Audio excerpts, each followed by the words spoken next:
And good morning. You're flying the very unfriendly skies with Tironan, and we have the F7U Cutlass. And I will tell you, I've flown this aircraft a few times, getting it ready for uh, this video. And I began to do some research on it because, as you all know, I like the historical aspects of the aircraft that I fly. And this one has a history, a bad one. This aircraft was designed with the help of one of Germany's top aviation experts. Um, but this was not the best effort that was ever put forward by Vought. Now I say that Vought Aviation actually had a plant not very far from where I live. And so I found it kind of fascinating for a couple reasons. And I knew that aircraft had a troubled history. I didn't know how bad. Well, how bad was it, Jeff? Well, here's the thing. One pilot took one of these up and started experiencing electrical problems and aborted the flight and declared an emergency and headed back for the airfield to be told he had to wait because there were two more Cutlasses that were also in trouble. There were five prototypes built. All of them crashed. Um, they actually flew with the Blue Angels, and one pilot took it up and had an engine had a control issue and couldn't get the altitude of the aircraft up because of the control issue. Flew through some trees. Uh, One engine flamed out on him at that point, and then the next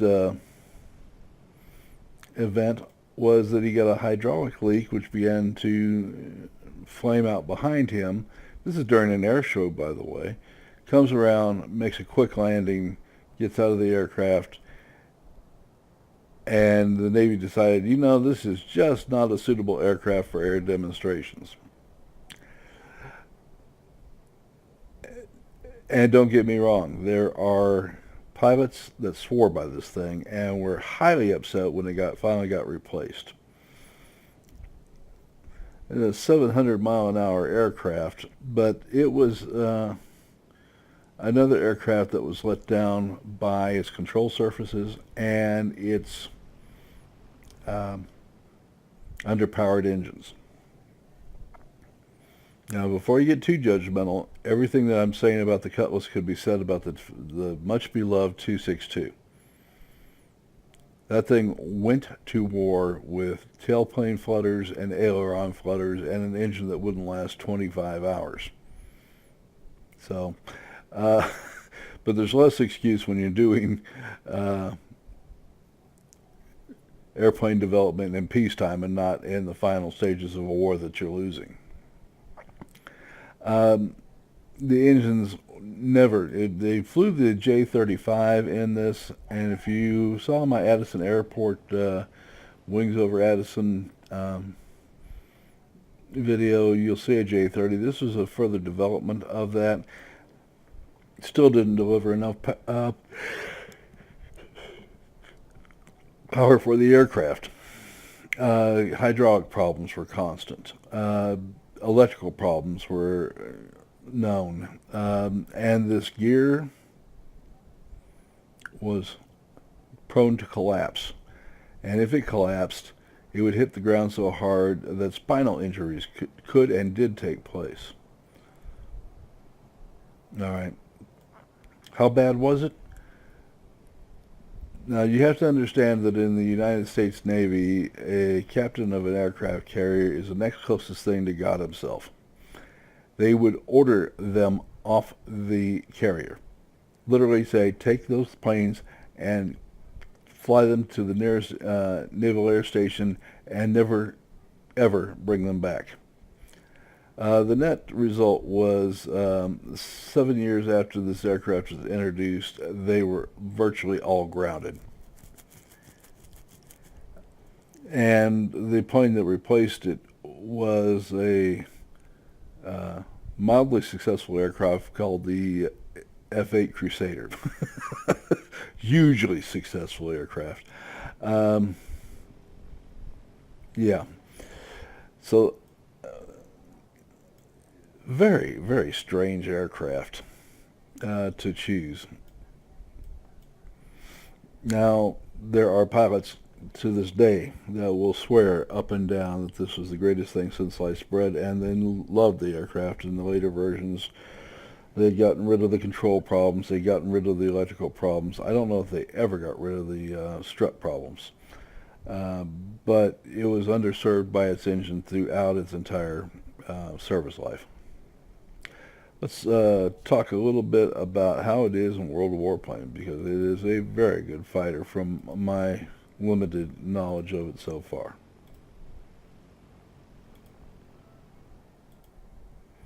All right. Gun armament. You have 4 Mark 12s. Gun power then is 720. It can carry 4 500-pound bombs. That's a bit of a liberty. The only one that was ever made for ground attack was a planned variant, planned for a purchase of 250. Given the aircraft's problem, they were never ordered.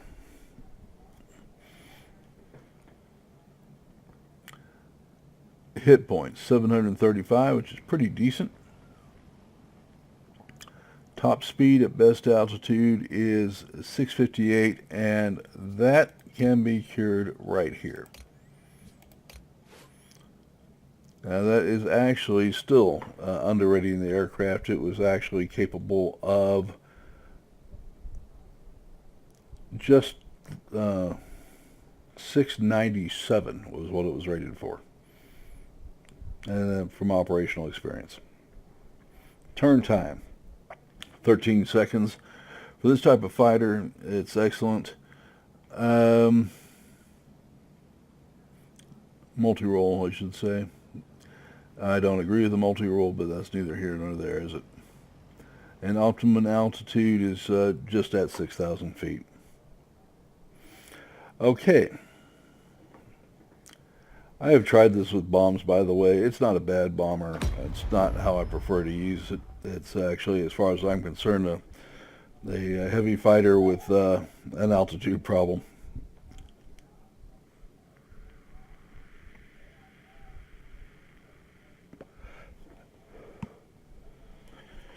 But it will work just fine as a bomber. Just be aware not to change your glide angle when you're dropping bombs, or it will shoot, the aiming circle will shoot way ahead on you if you use it as such. Attention, you are entering the zone controlled by the enemy.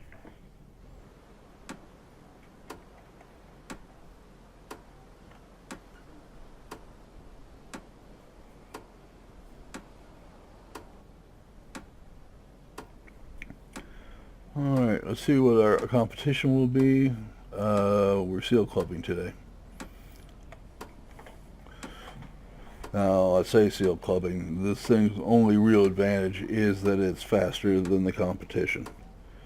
And Clifford in the F7U is a bot, having the same type of equipment.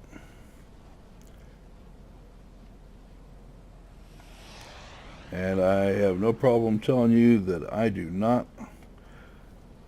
I wish I brought my bombs down. It would have been useful.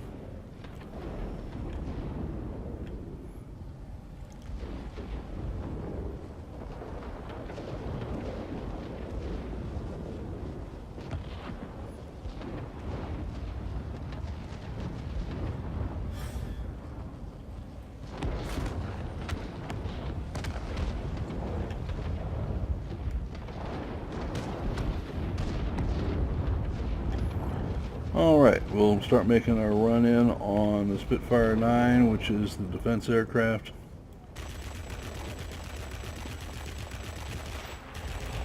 And prove that I can't shoot. Yes. Great job. Alright.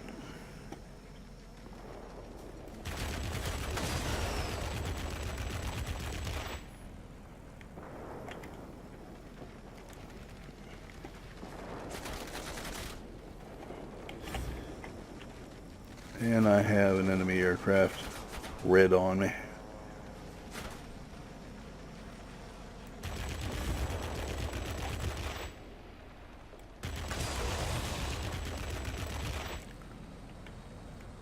And we're already having to hit the speed brakes because we're very quick.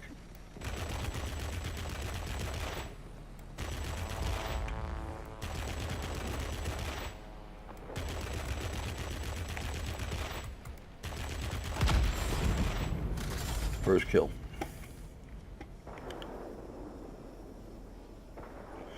Alright, we're going to hit the flaps because I'm going too fast to really...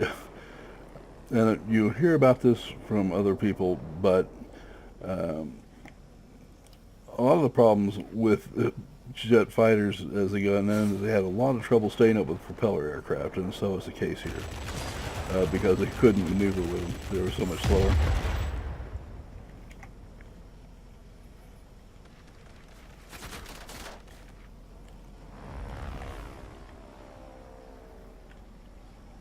Alright, I'm going to get out of his range of his guns before I turn.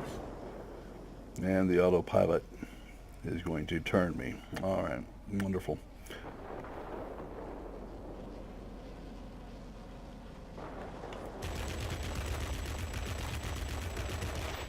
And it's almost dead.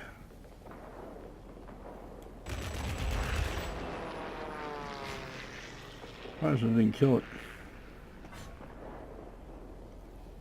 Did I mention I don't like the maps being this short in jet aircraft? Alright, we're going to pull our flaps up.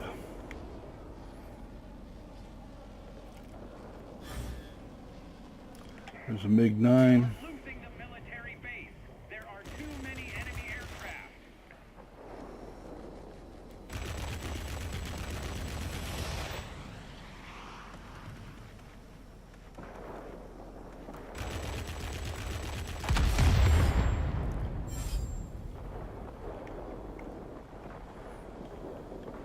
And there's my counterpart.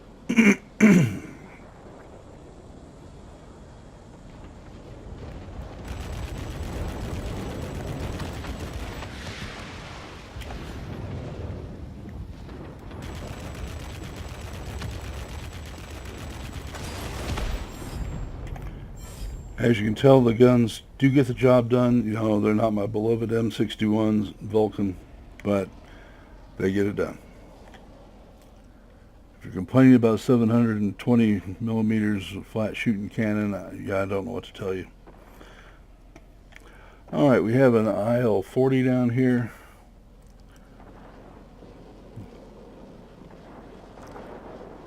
If you want to lose a game, ignore the ground attack aircraft.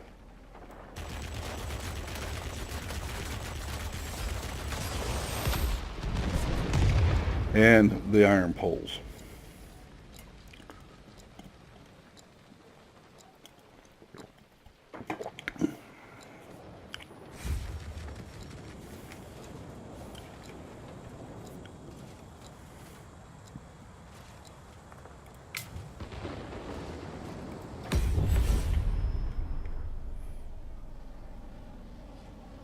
However, taking out that IL-40 did give us most of the base there. Alright.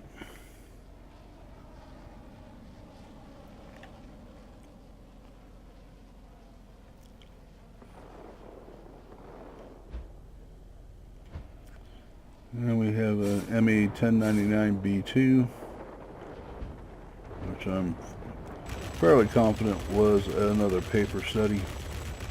And there goes 40% of his health.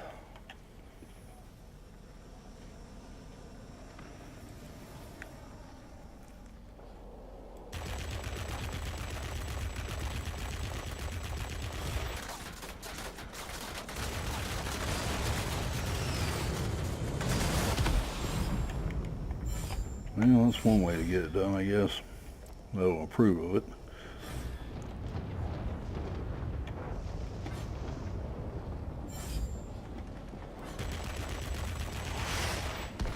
Yeah, Hang in there. You'll I soon be rammed him. cut off He from didn't support. move away quick enough. Support will not be available.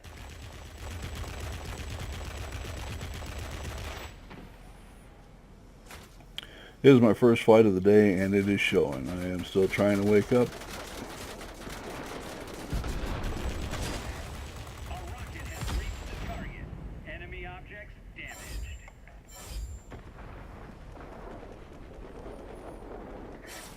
We're in control of all plants. It's Side door. Alright. He's one of the bots. You can't hurt his feelings, guys. There's a heavy storm here. Unable to proceed. Return to base. Do you copy? Remember the guy I shot down before? He's back and he's upset. Alright.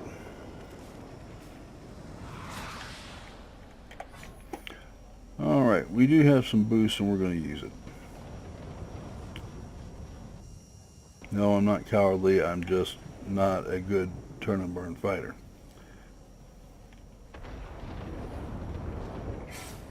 Victory is in sight. Keep it And up. you have to play to the strengths of your aircraft.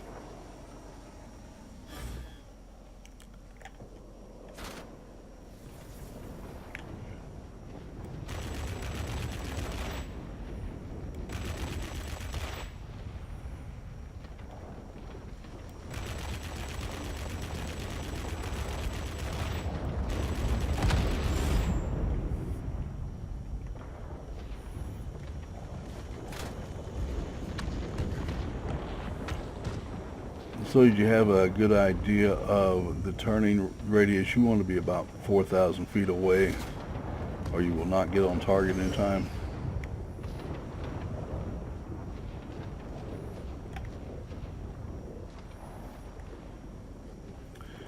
I'm proud of you, pilot. Head back home.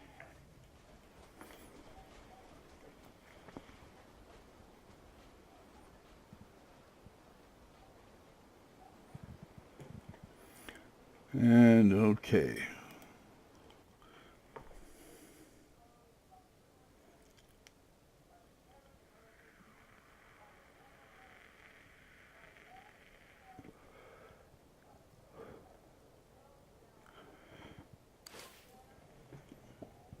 We destroyed 9 aircraft, assisted with 1. This is pretty much a standard performance for the aircraft, even in Tier 10. I've had 11 and 12 kill games in this as well.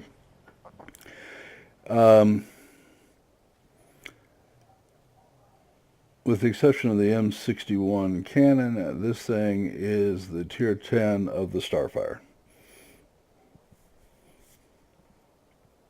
It performs very similarly. It has the same turn times. And they are adjusting these. I have noticed this before. It's a good aircraft. I have every outing I've had with this has been either a win or a near win. This is the 4th game. I've had 3 wins, 1 loss out of it so far. If I had my one complaint again, is still the lack of attitude. Again, this aircraft was, I should say altitude. There was never a built version of this with the ground attack role. It was a fighter. They did have a version planned. It was never went into production given the aircraft's faults. And the Navy and Air Force, U.S. Air Force and U.S. Navy have the habit of hanging bombs on anything that could possibly carry them if they need to. So you can make the argument, but the altitude restrictions shouldn't be there. It's just heavy. As far as I'm concerned, this is heavy fighter 2. The other aircraft in that category for the U.S. Navy, let's go ahead and finish up here. So I'll show you all the screens. Sure don't mind the experience, but unfortunately to rescue it, I have to spend money. My only real complaint about that.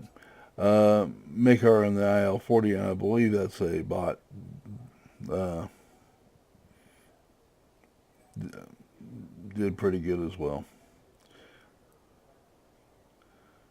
They were having a rough time, and I wasn't playing my best game, but it's still a great aircraft. There is just no... and I've had this in all Tier 10 battles, and it doesn't really perform badly in that role either against its competitors. It is quite competitive against everything.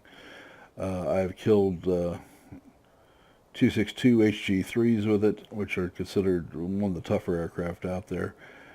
No particular problem. The IL-40 Ps are no particular problem to kill with this aircraft. Nothing but good things to say about it. I'm glad I have the aircraft. I like flying it. I think you're going to very much enjoy it. And if I was going to make one plea to World of Warplanes, it would please take the altitude restrictions out, put it up to 82, 85, whatever you want to. But yeah, other than that, it's exactly what it's supposed to be. Except it doesn't flame out, it doesn't have engine problems, it's not underpowered, you know. So historically, this is not an aircraft you wanted to climb into. But in this game, it performs wonderfully. All right, that is going to wrap it up for today. My next efforts are going to be put into getting to the... I'll bring up the tech tree. As soon as I get to 3 million points, I have already retired the KI-94. Will be to bring up the KI-162-1. I wish I could say I was really looking forward to it. I am not.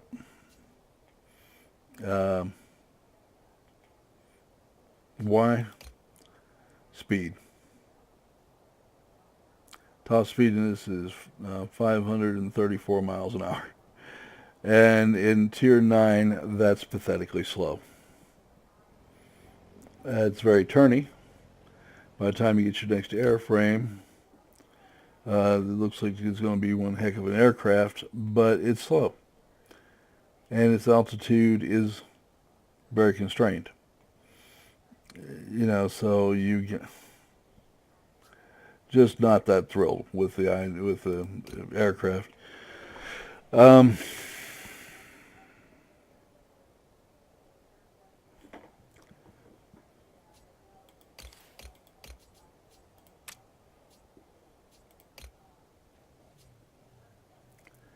And this is an aircraft that I'm also working on.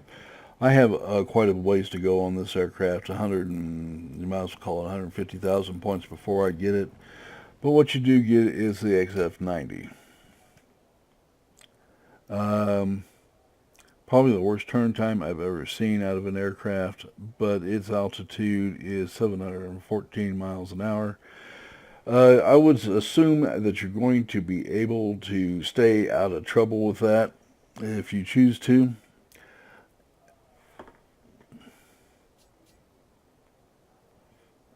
And when you look at the specifications on this, you know, wow. So it's going to be just like when you, yeah, it's going to be a very tough booger, but it is a strict boom and zoomer. And if you try to play it any other way, it's going to quickly make you regret it. But I am looking forward to this. It has almost a 10,000 foot altitude, so that should be fun to play. And I think I'm going to enjoy it very much, so I'm going to be putting in a lot of effort. If you see me in a F2H, you'll know what I'm after. Yeah. Okay, folks, that's going to wrap this one up for today. Remember to like the video and to subscribe. I need all the subscribers I can get. Thank you for flying the very unfriendly skies with Tironan, and we'll see you tomorrow.